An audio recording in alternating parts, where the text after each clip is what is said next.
mahardikeng tias ing kamardikan. Rahayu ingkang samya pinanggih.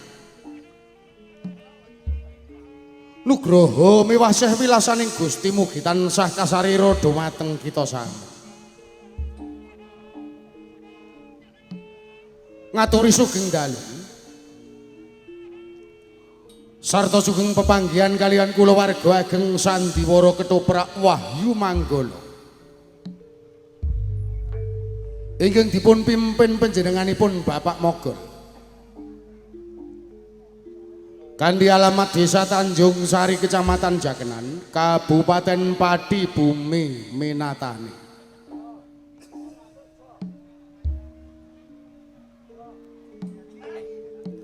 Sasampunipun panjenengan sami kasugata tari gambyong minangka purwakaning pagelaran ing dalu punika.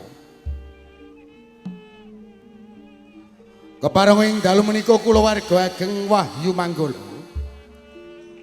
badhe nyegahaken cariyos pamundutan ingkang mawi ira-ira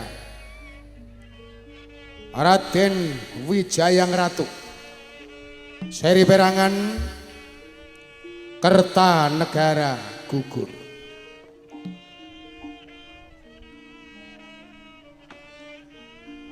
Dalang sarta pendapuk katindakan Roko Mas Anom Suharyanto. Dewan Sutradara dipun tindakan Roko Mas Aji Soko.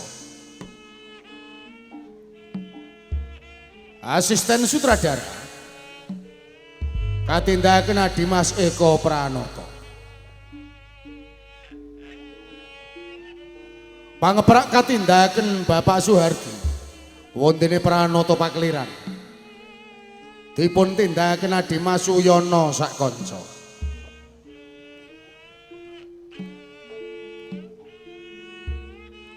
Tata dekorasi dipun tindakan anak Mas Samuel Sutarto.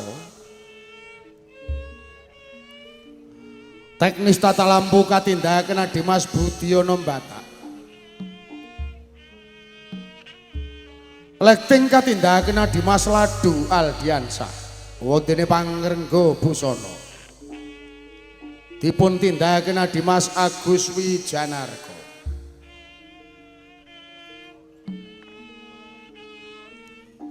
Binarung ungling Kyai Gongso Madularas ingkang dipun pimpin Bapak Keman Widodo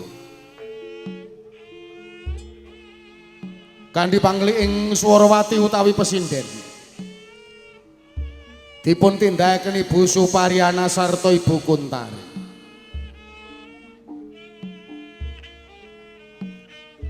Pranoto gending katindakan Adimas Hadi Prayetno wontene Wiraswara dipun tindakan Bapak Miranda saha Adimas Bagus Edi Mahesa.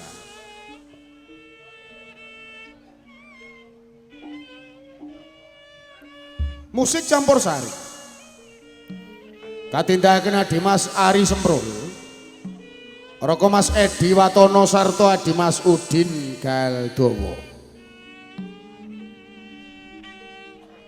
Pagelaran Sandiwara Ketoprak Wahyu Manggala dipun sengkuyung WM Audio ingkang dipun pangersani Roko Mas Gentong Kawa.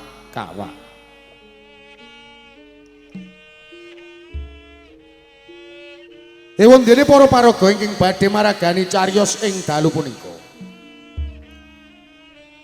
Sepisan gambaraken wonten ing Gedung Pusaka Singasari. Raden Ardaraja dipun paragani Adimas Eko Pranoto.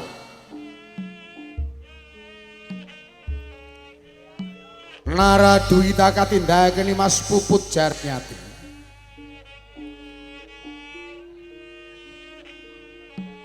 Prabu Kertanegara kaparagani Roko Mas Aji Soko.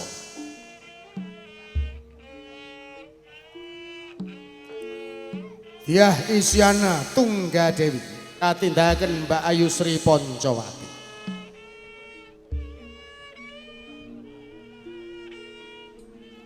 Salajengipun gambaraken wonten ing gelang-gelang Jaya Katuwang ing dalu menika dipun paragani Raka Mas Anom Suharyanto.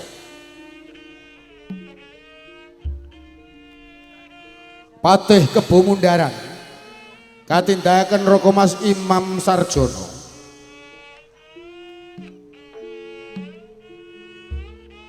Raden Jaran Goyang kaparagani Raka Mas Dedek Wibisono. Senopati Segara Winotan katindahaken Dimas Kipli Santoso. Ewondene para prajurit karameaken para seniman Bagus Wahyu Manggala.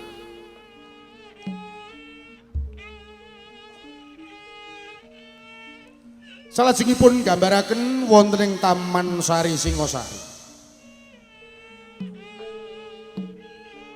Dian Wijaya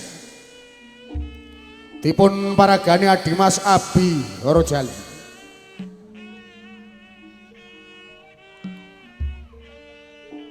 Dewi Gayatri Raja Patmi kaparagani Nimas Tata Wulandari. Diah Paramita katindahaken Mas Atun Sagita.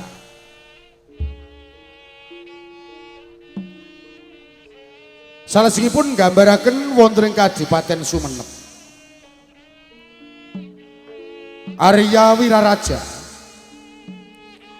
ing dalu menika kaparagani Bapak Begek Ari Warsito.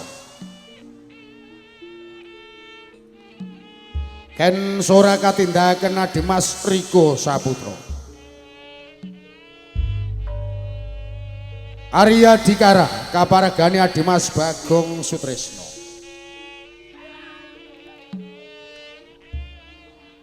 Salajengipun gambaraken wonten ing Gunung Kipas.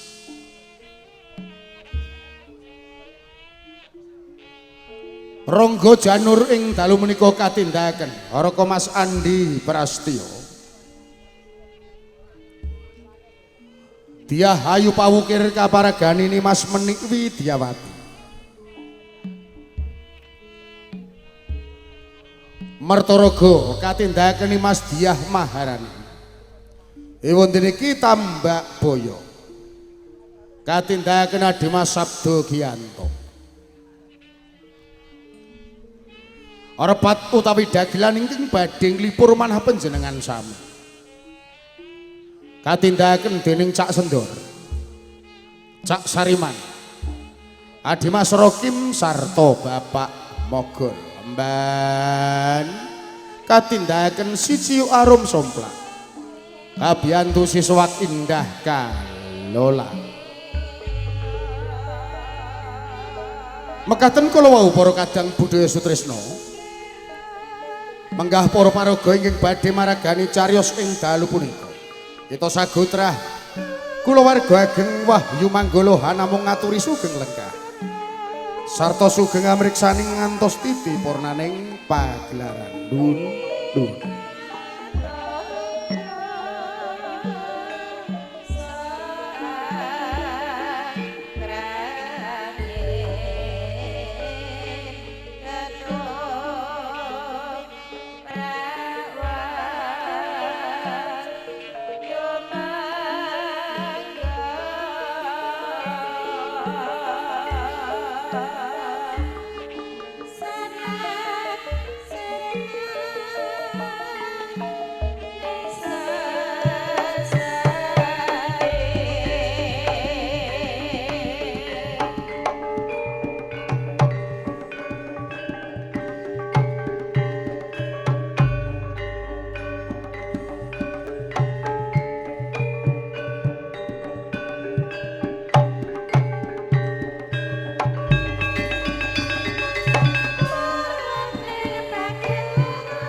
Singosari.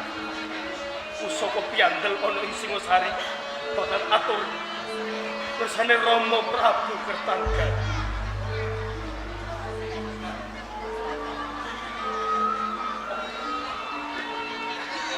Tombak iku wis ora pantes ana tangane Kertanegara.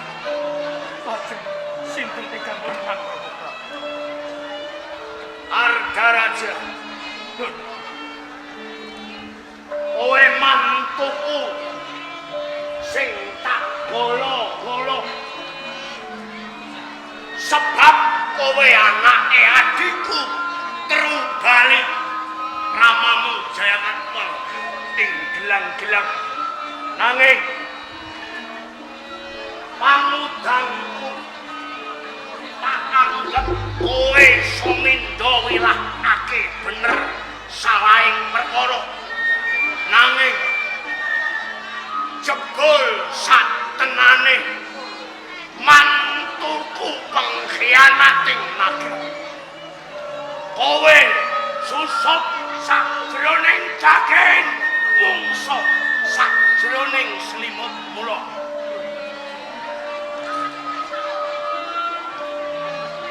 boten wonten tinanipun menang kula badhe khianati dhateng lantan.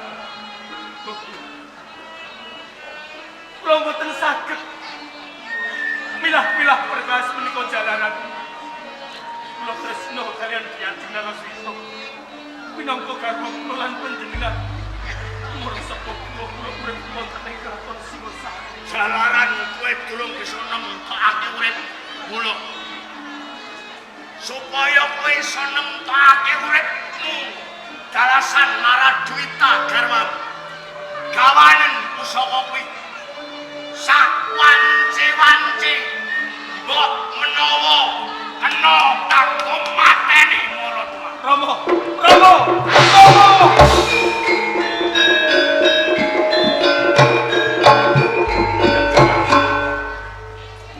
Percaya kelawan aku. Aku sih tresno kelawan Bumi Singosari. Ora ana tinane. Bedhelo dadaku. Yen to aku ora bakal khianati. Ora ngerti tulunge aku percaya marang kowe. Mergo aku tresno kelawan Ora ngerti tulunge tresna marang aku yen kasunyatane kowe ngianati Singosari lan ngianati wong tuaku. Kamu ngotot kepekemu kelawan wong tuamu. Kan jalan kowe rekasake uripku lan wong tuaku. Singosari nganti ono apa-apane lan ono didel kulit wong tuaku. Kowe sing tak tutup ada aja. Ngerti ono? Aja nganti ning pengarepanku kowe ngucap yen to kowe tresno marang aku yen to pancen kowe ora ngerti dununge tresno.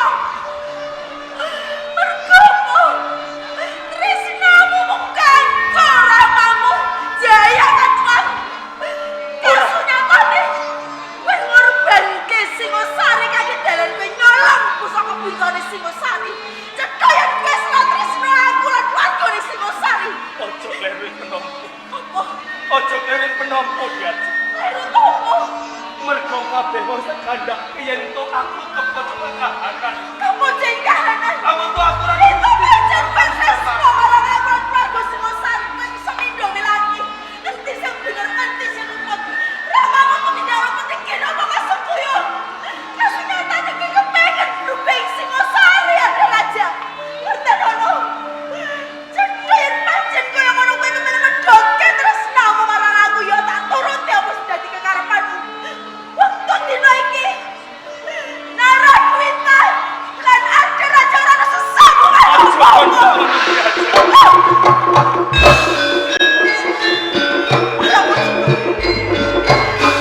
Ento ono apa-apane lawan ramaku Kertanegara. Ora ono ya sing tak tutup kowe kejaba kowe. Aku sutik nyolong kowe prasuti dadi Naraswita! Naraswita!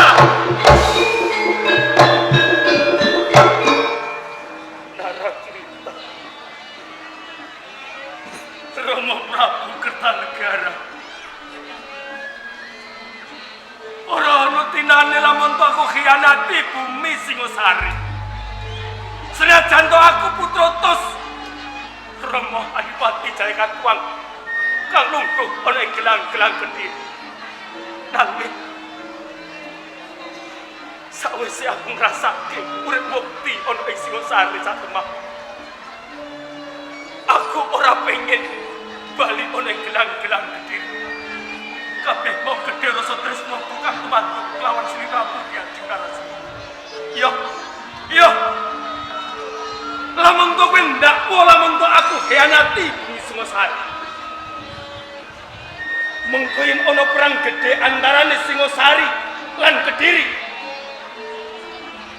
Kowe bakal ngerti.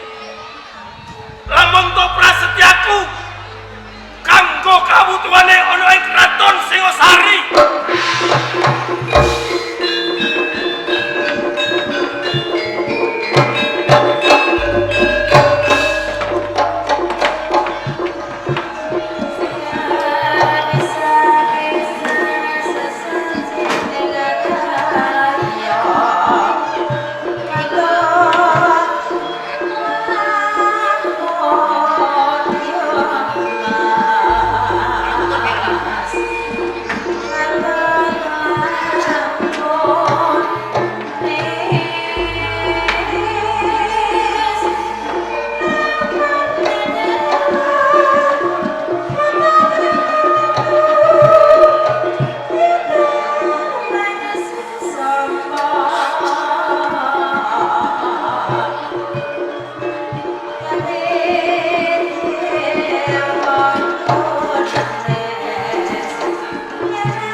Pikantuk berkah so pangestu panjenengan sowan kula ing Pendhapa Agung kalis ing Rubida widodaren sambikala slamet boten kalet kana tapi wajib sungkem kula mugi kunjuk Kanjeng. Ya, tak tampa pangestuku tampanon.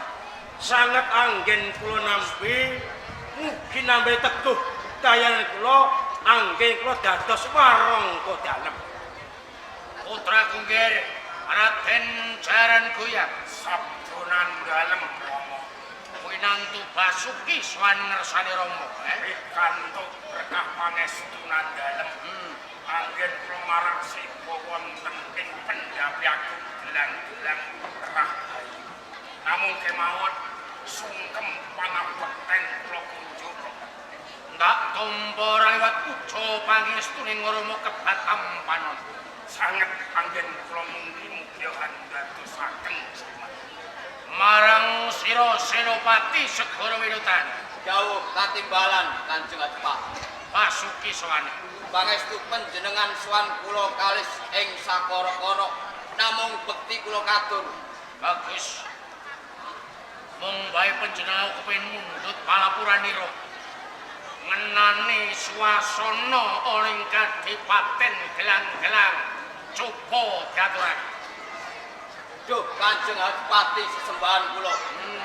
Menawi panjenengan pengen mundhut pirsa ngenani swasana wonten ing kadipaten gelang-gelang manunggalipun sedaya prajurit sami nyengkuyung dhateng panjenengan ateges kadipaten gelang-gelang sak menika ayem tentrem boten wonten satunggaling pawongan ingkang badhe gegempil kawibawan panjenengan.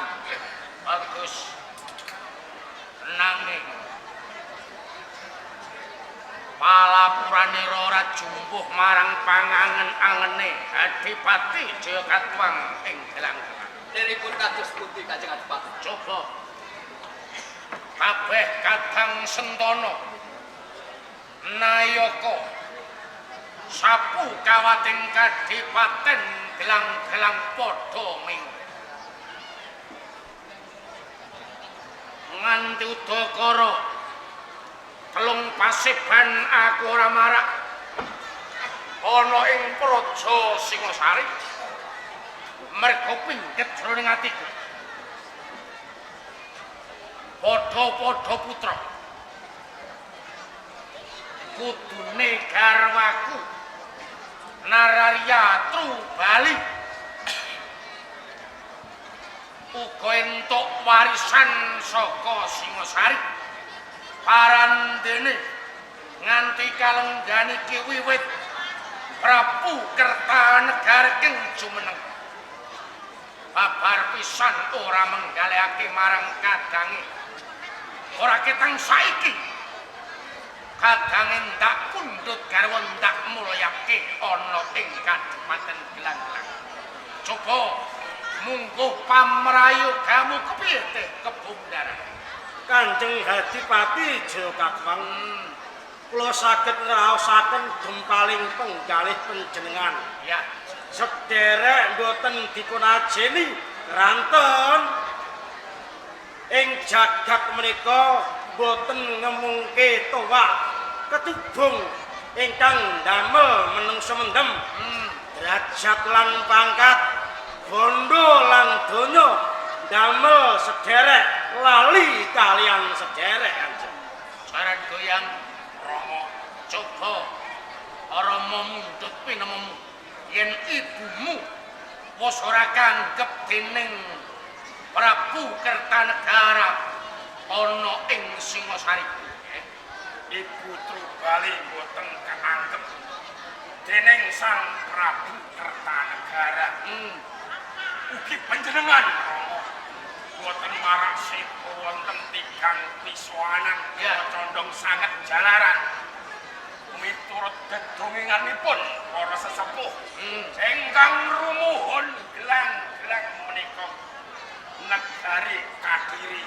Ya, wiwit dipun asta Eyang Prabu Jayabaya lumerek Eyang Prabu Kertajaya Gandang Gendis Kadiri dados punjer-punjering pamrentahan wonten ing tanah Rajawa. Bagus. Dinten sakmenika lumerek dhateng nandhalem Rama Prabu Rama Adipati Jayakatwang. Kenging menapa Kadiri mung sak dapur Kadipaten Gelang-gelang yen to panjenengan boten isin kali leluhur-leluhur monggo panjenengan kedah merong kampuh gajah gelar mundan matekang tanpa ratu mangsulaken kajayan wonten ing Kediri jalaran miturut kabar pawarta ingkang sampun dipun tampi sedaya senopati wonten ing Gelang-gelang saking paman banyak wide dinten sak menika Singhasari ibarat macan tua kang ilang sungai jalaran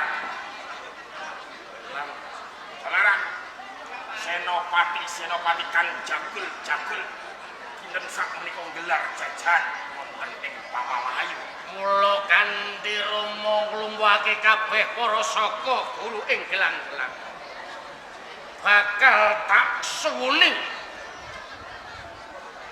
tetimbangan sambung lawan Nawala sangersane paman banyak wide ing nggih menapa wis menawala Nawala ora kasrat nanging ing sajroning Nawala kebak ing sanika ing kono kagambar ana macan tuwa kang wis ompong nanging putung sikile sabanjure Makutha tiba ora mung kuwi ing sak ngisore ana gambar boyo utawa bajul putih kang apethit geni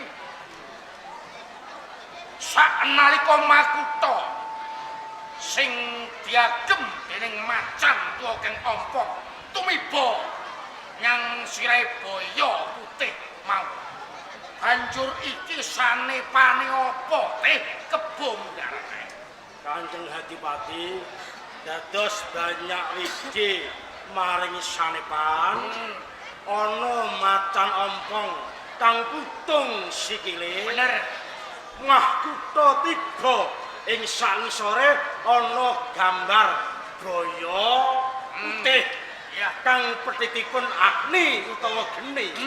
Wah iki angel iki. Ger Apa kowe ngerti gegambaran iki nggih? Mboten ngertos, Paman. Segara winotan. Apa melih Yen kula? kowe bisa coba diwaca. Kula ugi boten mangertosi, Kanjeng. Wah, nggih.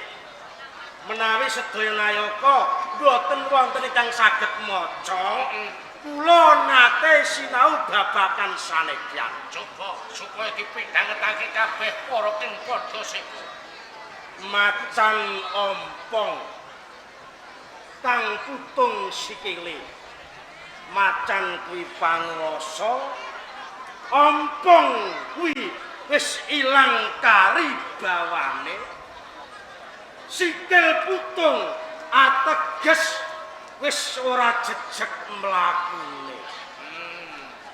Boyo putih. Boyo kuwi uga panguwasa, putih kuwi becik. Abuntut agni utawa geni ateges ana panguwasa resik atine sing dianiaya. Ketiban mahkota. Yen diwaca sanepan ki ora sangka ngarep nanging saking wingking. Banjur pratelane kuwi Boyo putih panguwasa kang dianiaya menika garwa panjenengan galak panjenengan. sabanjure Macan ompong kang putung sikile raja sing ora ndek karibawan ora jejeg mlampahe boten sanes Ratu Singosari Kertanegara menawi saking pemanggih kula sampun titiwancine penjan gecak perang Singosari sampun ringkih ajeng Singosari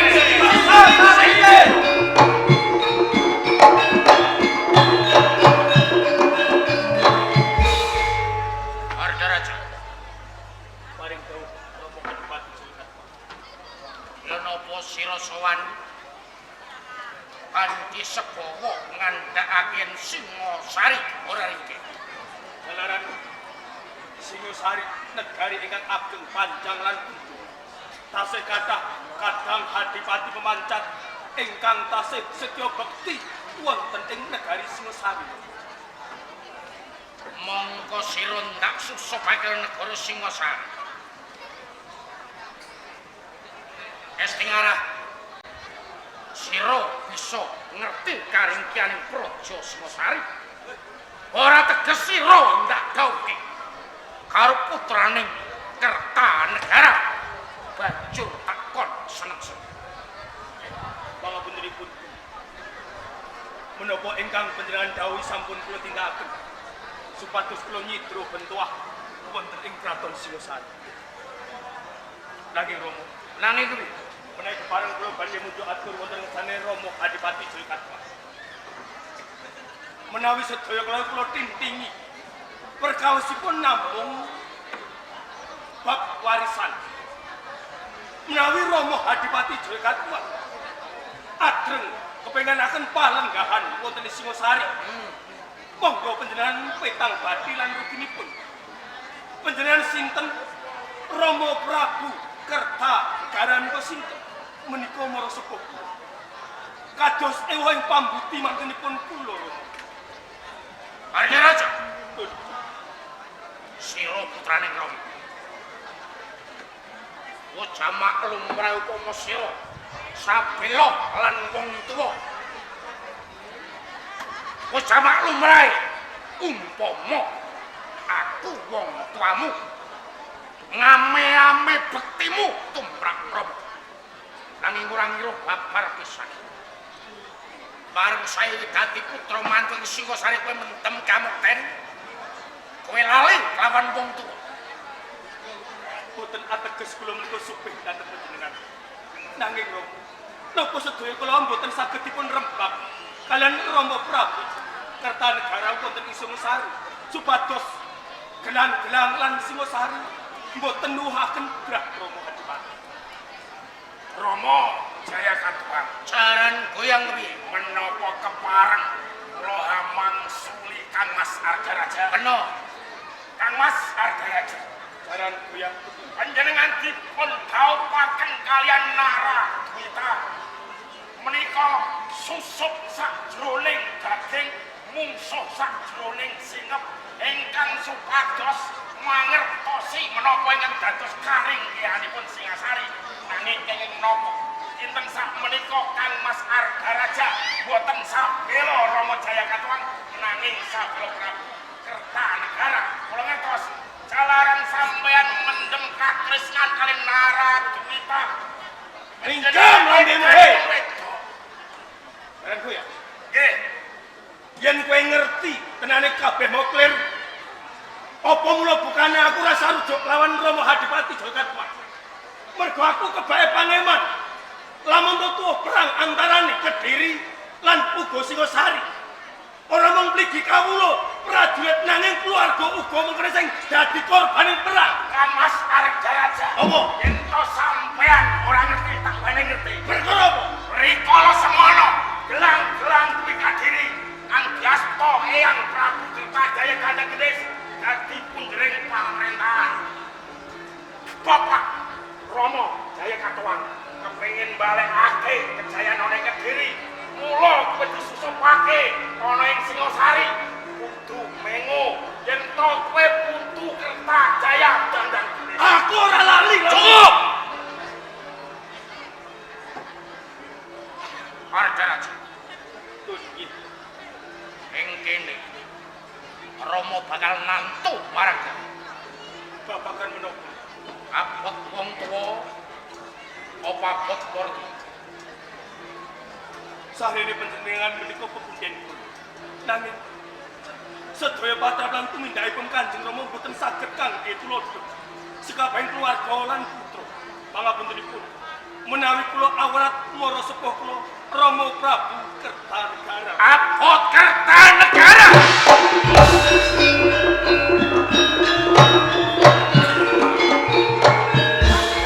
basaku kalawan kowe Argaraja yen pancen kowe Senopati Singasari metu njaba ngadepi jaran goyang Ora usah kakeng Wus. Ning pabaratan perang Singosari lan gelang-gelang tak enteni. Singa jaran goyang Romo katon king Darmo Satya lalapuh tumrap kajumaning gelang-gelang semonogo para bukti toto ikan salembaring nyawa kula tak sangoni tumbak sifat kantel Singosari yen perlu cocok waduke sedulur kawula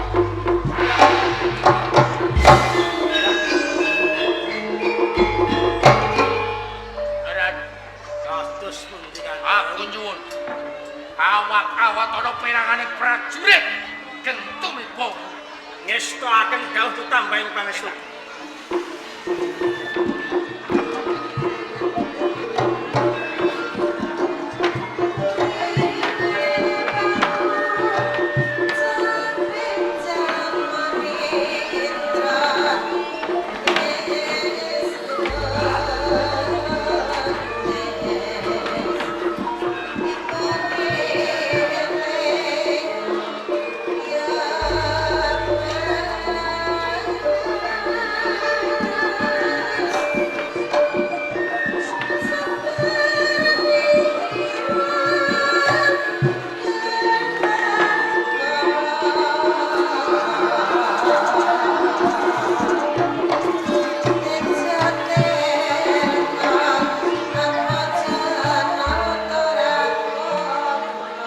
Senopati Segoro Winodran dawuh kula Kanjeng Pangeran cetha ning pendopo agung gelang-gelang Kang Mas Argaraja wis sabela karo Singosari mula dina iki Argaraja dudu kadangku nanging mungsuhku sumatakna para prajurit budal perang budalake Istakaken dawuh.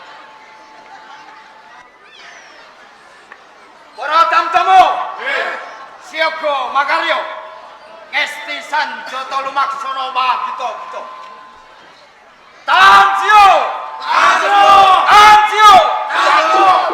Bareng-bareng gempur benteng Singosari yen kena diuk ana batang sayuta. Aja nuli bali gelang-gelang yen durung Singosari gugur. Thank you.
pisoi wong.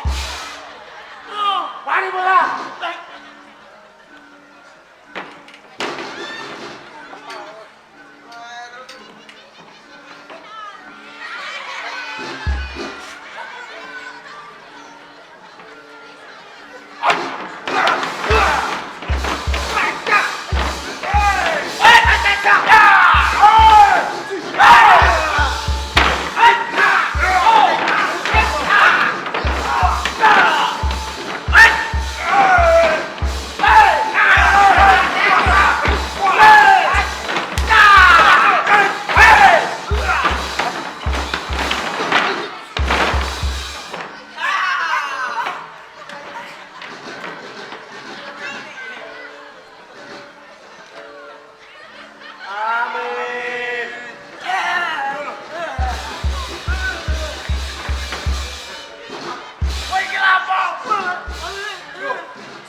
Wah!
Rono matane.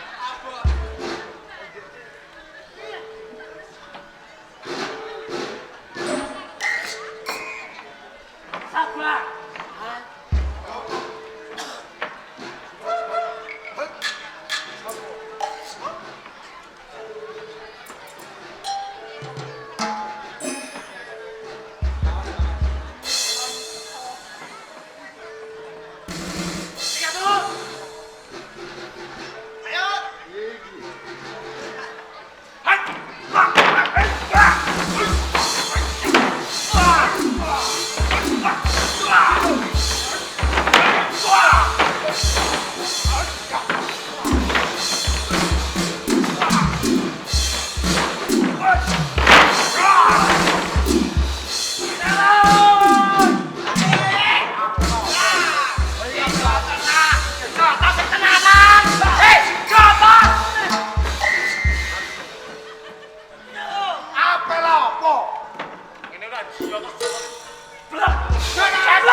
Kowe ku nek kon mancani kancane mau tembok. Nabi musuhe kok konten birut. Konten birut.